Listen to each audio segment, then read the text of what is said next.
Okay, here we go. I got it fully charged, 99%, close as I can. It says 210 miles of range. That's based on my driving conditions. We'll find out more about that today, depending on how good or how bad it is in Cheyenne. So I'm driving this route from here to Cheyenne. You can see it on the map, 96 miles. I should be able to make it there and back. I should have some strong winds blowing it back. You may be going, well, Tim, just stop at a Tesla supercharger. Stop at a charger on the way there. This is nothing. That's two road cornfield roads. You know, there's nothing there. There's no charging.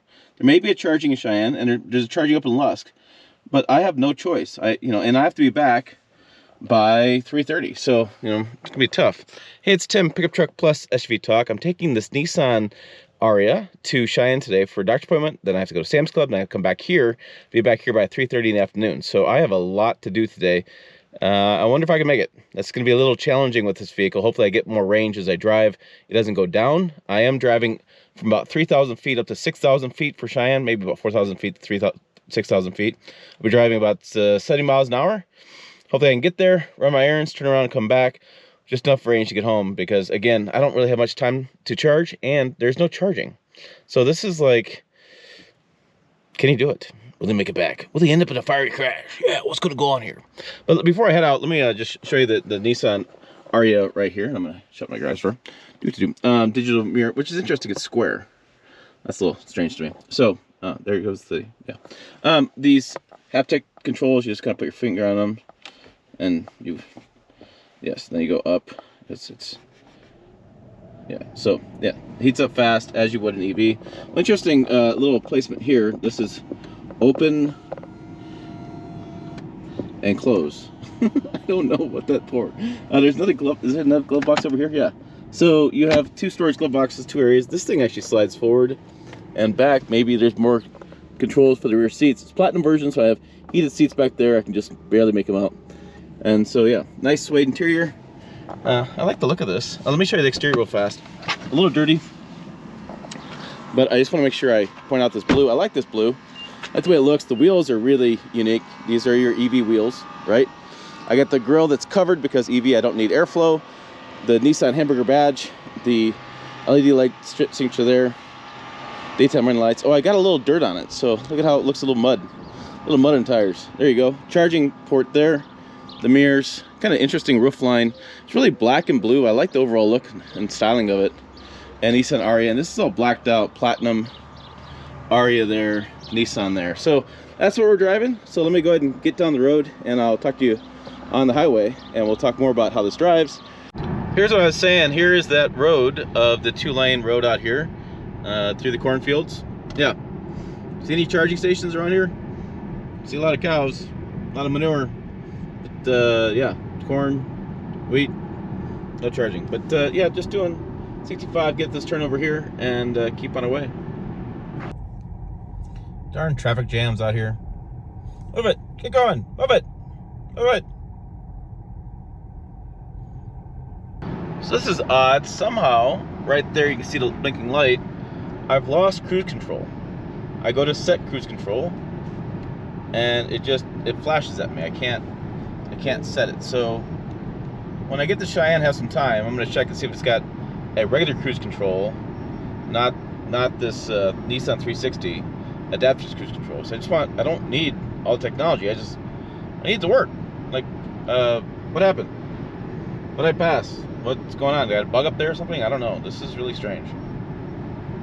Okay, that's weird. Whatever it was, it's now good. I have cruise control back. So I went maybe, I don't know, 50 miles without cruise control, and now it's back. Something flew off the sensor. That's all I gotta say. Maybe a bug got in the sensor, something impacted that sensor, but yeah, cruise control is back, so yay. I like cruise control. Okay, I've arrived. I have 50% battery power left, 102 miles, and I have like 90 miles to go home. So this is gonna be a bit of a challenge. I think I'm gonna have to find a charger for sure. I'm going downhill. I have the wind behind me. The wind's supposed to blow like 30-40 miles an hour from the west, so I should be able to make it home, but I don't feel like very comfortable with that. Range anxiety setting in now. Okay, about 5 frustrating minutes here messing around with this. I had to change chargers. I was over there Came over here, I had to call Electrify America, never got through to them.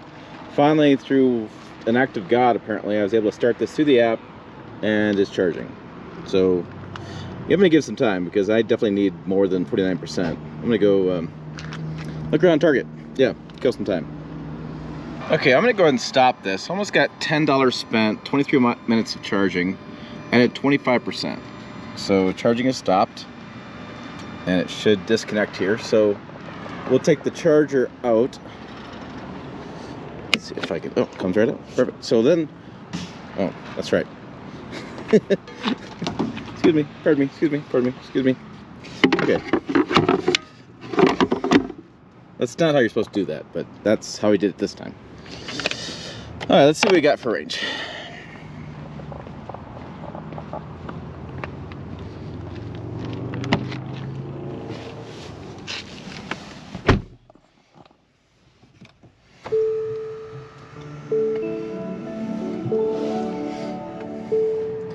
Okay, I got 159 miles, 75% charge. So there might be some obvious questions. Why don't just fully charge it? Well, why would I?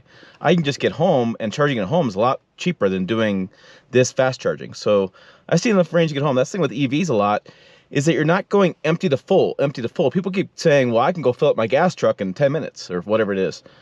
Well, that's not the way you do with EVs. You do them like cell phones. You just keep enough charge in there, how you're using it, and for the day, you plan out your day a little bit differently. So it's just a reverse mindset with that. You know, in my view, I just need a little bit more range to get home comfortably for me.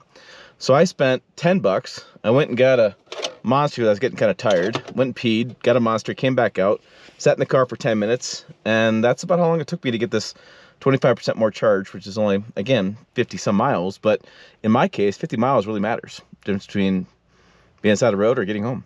So let's go ahead and get down the road. Let me get the wind behind me. I'll give you an update while I'm driving, and we'll see how our efficiency is going. Usually these vehicles have an efficiency rating on them, and I'm not sure I exactly know where it's at the moment, but I will try to find that. All right, getting in the home stretch here. I only have a little bit left to go. I have 40%, 94 miles of range. That is on standard driving. There's standard, eco, sport, and snow as different drive modes. I did standard drive mode. So it really shows you how little of the battery I used coming home, and how that is directly related to weather, right? So I had the wind behind me, and I was going down in elevation, so weather and geographical features impacted with that. So that just shows you how much EVs really are dependent on the weather, flat roads, sunny skies, that kind of deal. If you add in colder temperatures and rain, even more of a concern.